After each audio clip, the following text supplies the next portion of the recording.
Hi, I'm Rachel Munro, and I'd like to invite you to journey with me. Welcome. On this journey, we will explore topics such as identity, personal development, spirituality, and, well, whatever else comes up along the way. Let the journey begin.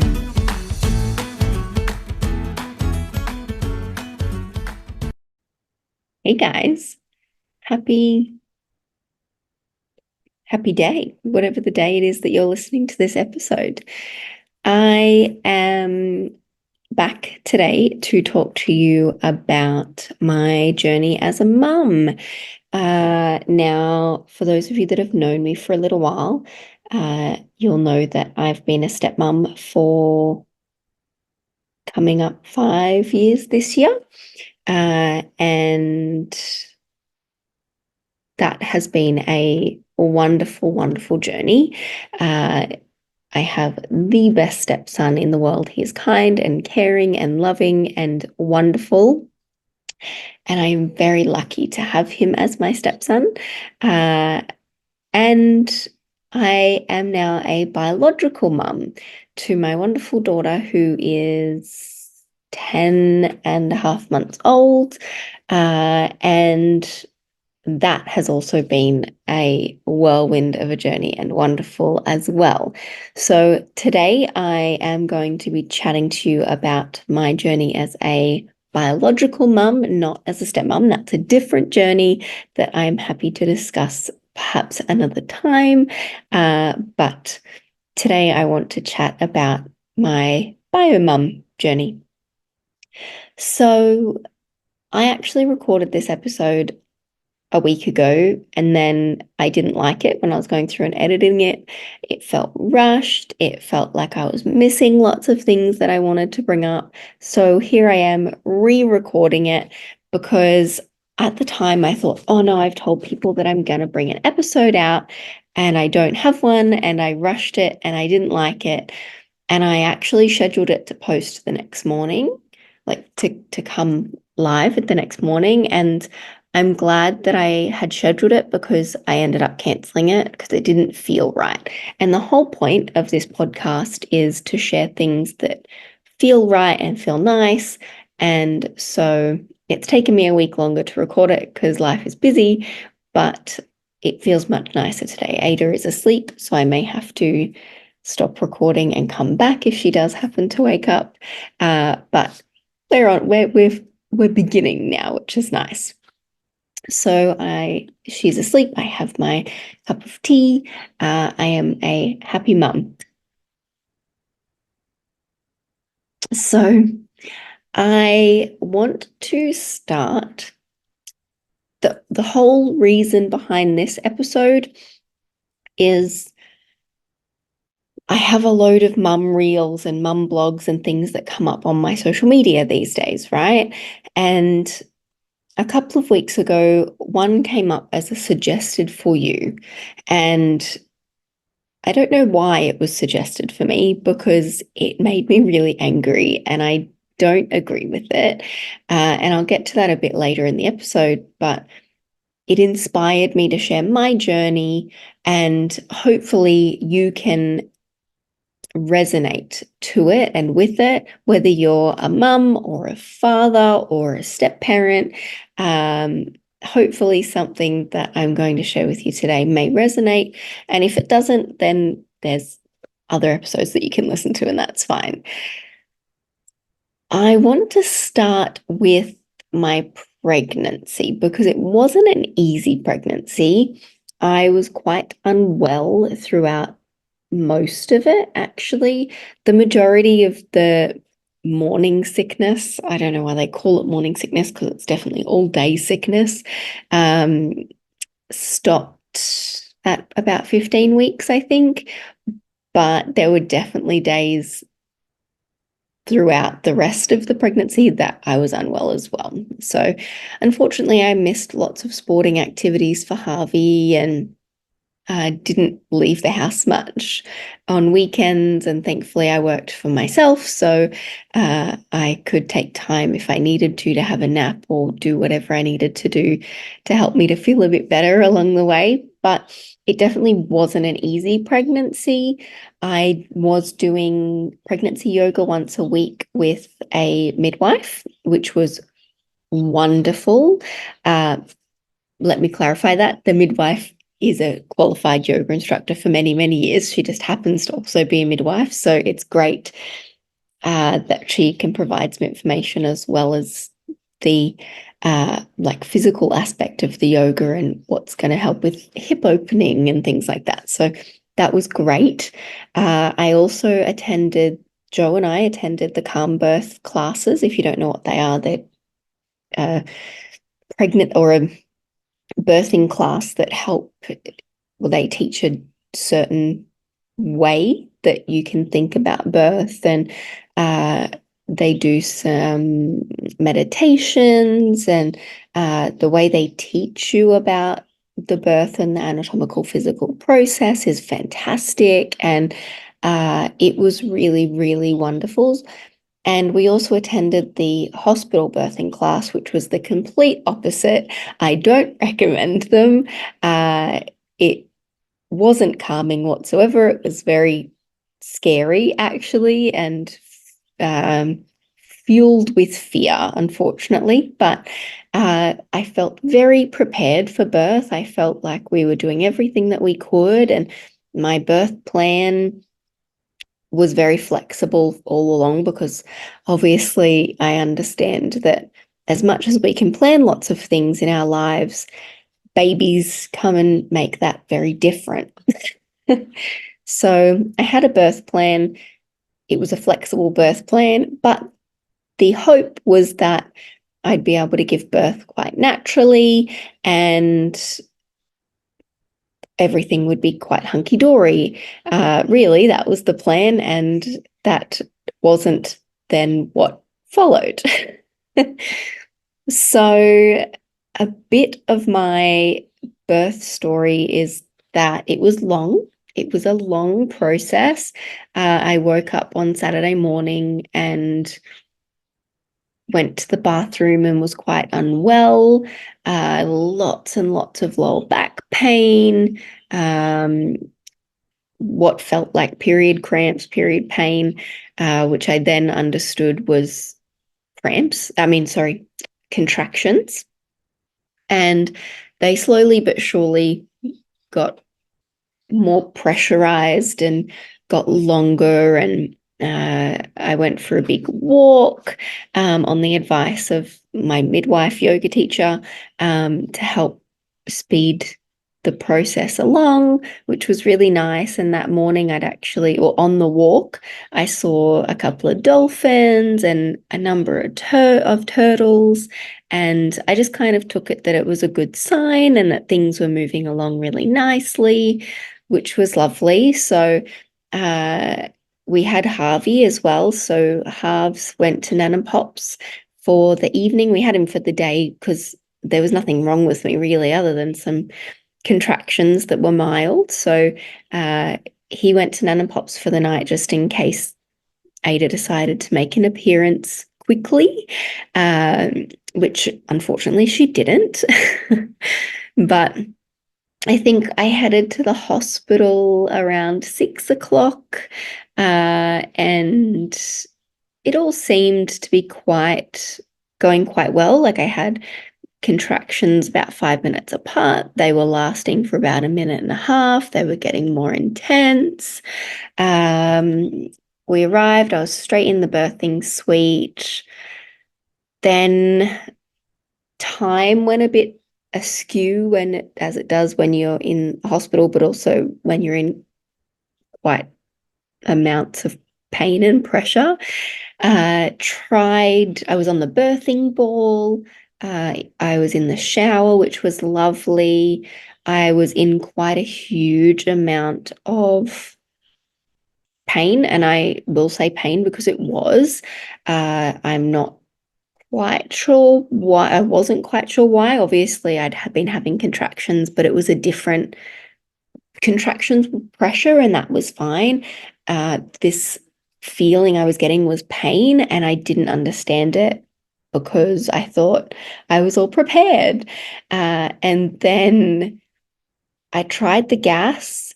I hated it. It made me horrendously dizzy. Then they offered me morphine, which I at first declined because often what can happen, as we're told, as you go through pregnancy, is if you take morphine and then your child is born within 4 hours, then it passes through to them in the belly and can then cause complications once they come out. And I didn't want that. Obviously, I thought this was going to be a quick process, right? So I declined, ended up having half a dose. It still didn't do anything. So I hopped in the bath, tried that. That was lovely, but didn't relieve any of the pressure, which really sucked. So around just before midnight, I was given the epidural, which was fantastic. It allowed me to relax and rest, and I was able to get some sleep. I was told by the doctor that in the morning I would have an examination to see how my dilation was going. And if it wasn't going well, then I would have to take the Syntocinon and have my waters broken to get Ada out. So after 4 or 5 hours of sleep, I woke up on Sunday, was given my examination, and I was really not very dilated. I was only 2 centimeters, and part of my cervix was starting to swell, which is not a good sign. But after some rest, I felt really confident in myself and to know what I was doing after all of my classes and things. So I was doing some hip movements and things like that. And I had to have my waters broken. So they re-examined me. I had dilated some more. I was about 4 centimeters dilated. And then I was started on Syntocinon. So all of this was happening. I was moving around the bed, still having the Syntocinon going through my body, so bringing the contractions to be more regular. And then again, around 3:30 Sunday afternoon, I had another huge surge of pain down the left side of my abdomen and just could not be released, could not be relieved whatsoever. It was horrendous. The midwives thought that I might have been ready, so they did another examination, and unfortunately, I wasn't. So the doctor was called in. She discovered that not only was my cervix swollen, but Ada's head, or the baby's head, because we didn't know she's Ada, but Ada's head was also swollen at this stage. She suggested that I wait another couple of hours to see if the swelling would go down. And then I would need to go for a C-section if it hadn't. I was in so much pain at this point that I just thought, no, I'm not waiting 2 more hours. I'd been in labor so long at this point that I wanted it now. Well, I did not see the point in waiting. And Joe was fantastic. He had my back in that. The doctor did not want me to make a decision then and there. She wanted me to wait longer, and I just said, no, I'm not waiting. I know what my decision is. This is my decision, and I'd like you to book me in for a C-section now. So Joe was fantastic. He fully supported me along this whole journey, especially when the doctor was going to refuse to give me the C-section until I waited. And I just was so grateful that he had my back in that. So that was great. Then because I was going in for a C-section, the anaesthetist came along to top up my epidural, which was nice because then the pain went away again. And what felt like hours and hours later, Joe and I were taken down to the theatre and prepped for my C-section to see if we had any special requests. I just said the only thing is that we don't know the sex, so we would like to find out ourselves. And yeah, it was wonderful. The theatre team were fantastic. The doctor dropped the curtain for us so we could watch her come out of my belly. He turned her around so that we could see her sex by ourselves. And it was the most wonderful feeling. And at 7:41 on a Sunday evening, Ada was brought into the world. And it was a marathon to get her here, but I wouldn't have it any other way. So 36 hours of labor later, she was brought into the world. Then, when we were in hospital, we were there for 5 days. I wanted to go home after 4. However, Ada had lost too much body weight because my milk hadn't come in quick enough, just because of all the hormones and everything. After a C-section, it takes a day or two longer than a natural birth. So we were told that we had to stay in one more night, which was hard because all I wanted to do was go home. And it actually, part of like that was being part of my birthing process had left me with a bit of trauma, and I'll get to that in a moment. But the team at the hospital were fantastic. The food was pretty good, and Ada was fine. She just needed to put on that little bit of extra weight, and then we could go home. So yeah, we got home and tried to settle in as best we could. Harvey got to meet his little sister before going back to his mum's house, so that was the best. It was so great to see how happy he was and how cute she was, and that was wonderful. The next hurdle, other than just trying to figure out new mum life with a brand new baby, was at Ada's 6 weeks vaccinations. She got quite unwell. There is a very, very, very rare condition that babies can get from one of their 6-week vaccinations called intussusception. And I'm not a doctor, but from what I understand, it's where their intestines can telescope on each other and cause a bowel obstruction or an obstruction, which Ada was getting really, really unwell and screaming for no reason, pulling her legs up to her chest, and it was really awful. So we took her to the hospital, and they confirmed that she had a case of this horrible thing, and she was okay, thankfully, but we had to stay overnight to have her monitored. And this is where I discovered that I had birth trauma.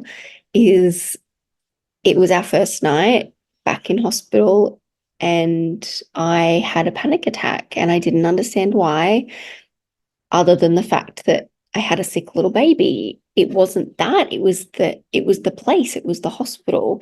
And so knowing what I know as a coach, I asked myself better questions and came to the conclusion that from my birth experience, both with the registrar, but also with having to stay longer, I felt like the hospital was almost a bit of a prison, and it had left me with some PTSD. And that, on top of the hormones that go through you as a new mum, and being away from Joe for the first night, like ever since Ada was born, so just me looking after her by myself, it was all a lot. And so that was a really hard time. Then the next hit came 2 weeks later, about. Joe got influenza B and was so, so sick. I quarantined him to the bedroom while Ada and I had the downstairs of the house. And I slept on the lounge. Ada slept on me. Thankfully, she was a little bubba, so that was fine. But it was really hard having someone who was deathly ill in the house with a brand new, fragile little baby was so stressful. So he was quarantined to the bedroom for 10 days. He was so sick, he couldn't get out of bed. Like, it was horrible. It was really hard. So that was some of the challenges. Those were some of the challenges we came across in the early days. Thankfully, he got better. Thankfully, Halves could stay with his mum so that he didn't get sick either, which was so hard for us as well, not being able to see him. But it was in his best interest that he stay where he was so that he didn't get sick either.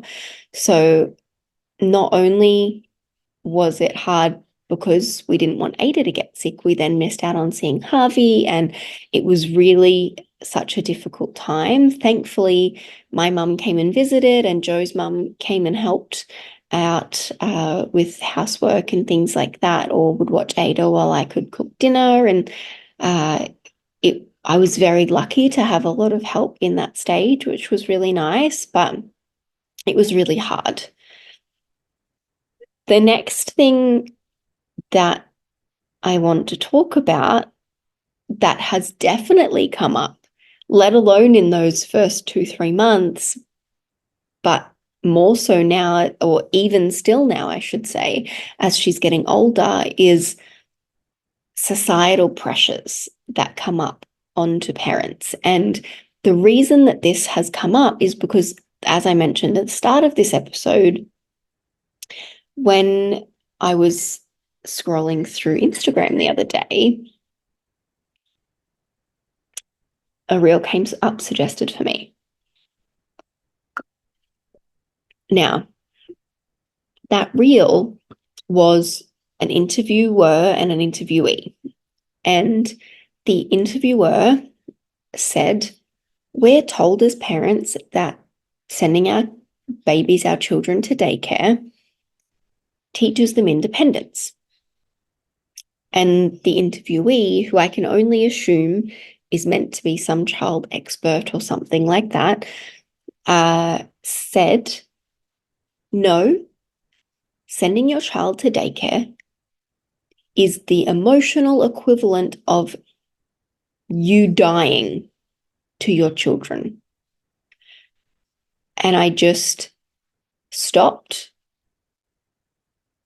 out of sheer bewilderment of, what? What did you just say? And I had to scroll off it because I just couldn't believe it. How dare you sit there and tell parents that if you send your child to daycare, they're going to think that you've died. That is how much you are emotionally scarring your child.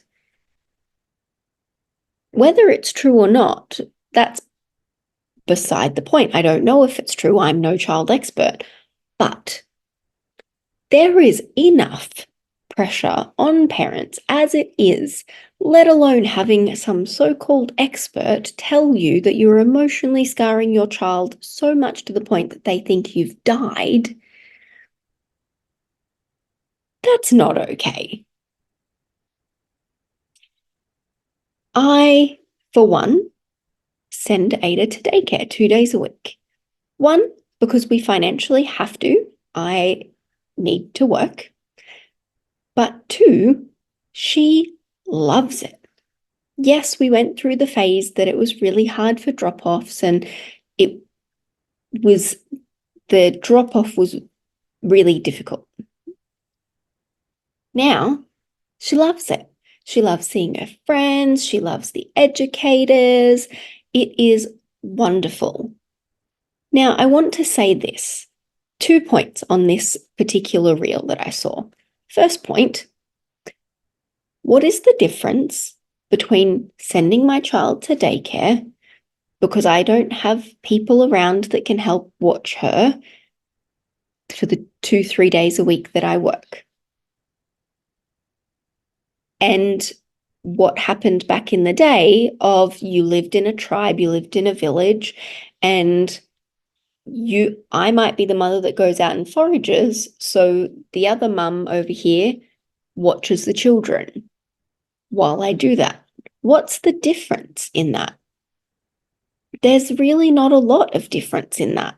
So I don't know if I really believe what this lady is saying.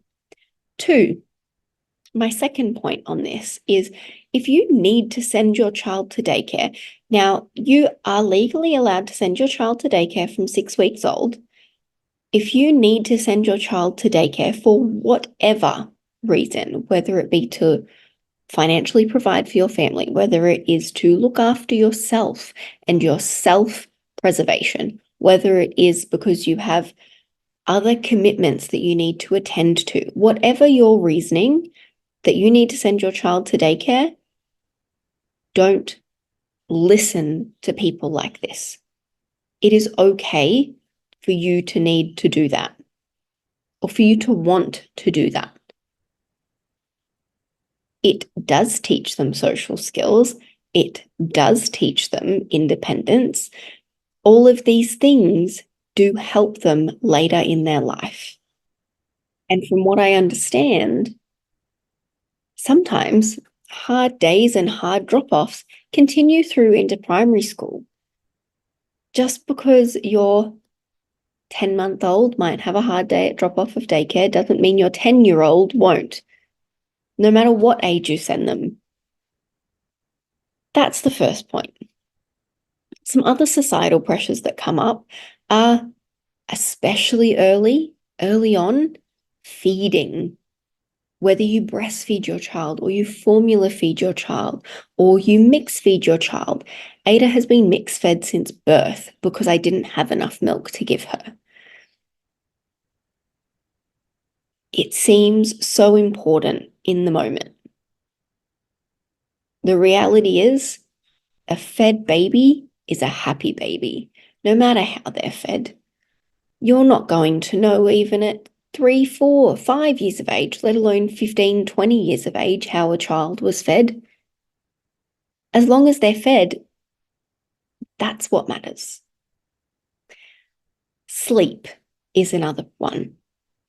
Oh, is your child sleeping through the night? This has been a big one that I've seen because I follow some sleep consultants. Your child is not meant to sleep through the night. Ada only woke once a night, every night until she was 4 months old. We then got 2 weeks of sleeping through, and then she went from that to 9, 10 times a night being awake. It was a shock. I thought, I have the best baby in the world. She only wakes once a night. Then she was sleeping through. It was the best. She's not slept through a night since. She is now 10 months old. And as I'm learning, they wake because they're getting these hormone spikes, cortisol, and that is completely natural. They change sleep patterns at 4 months old. They have so much going on in their minds as they learn to crawl, as they learn to talk and babble and make noises, as they learn to walk, as Ada is currently doing, as they learn to stand, as they learn to roll over when they're younger. Like, there's so much going on in their brains that it wakes them because it's processing and developing and building for them. Know that if your child is not sleeping through the night, you are not failing as a parent. Oh, don't forget teething. That's been the biggest one lately for us. Teething changes their sleep. And everyone is going to have an opinion. My biggest piece of advice is listen to it all and only take what works for you and your family. The midwives told me a million things. However, only 2 or 3 things were actually relevant for me and my daughter. don't listen to everyone. Also, know that social media is either a highlight reel or a sales pitch. Make sure if you are watching someone, make sure that they're sharing the bad stuff too, because no one's life is rosy. No one's life is perfect. As I shared at the start of this podcast, I thought, oh yeah, I'll record this episode really quickly and I'll post it. And then it didn't feel right. So I didn't. I was rushing someone else's perceived rush.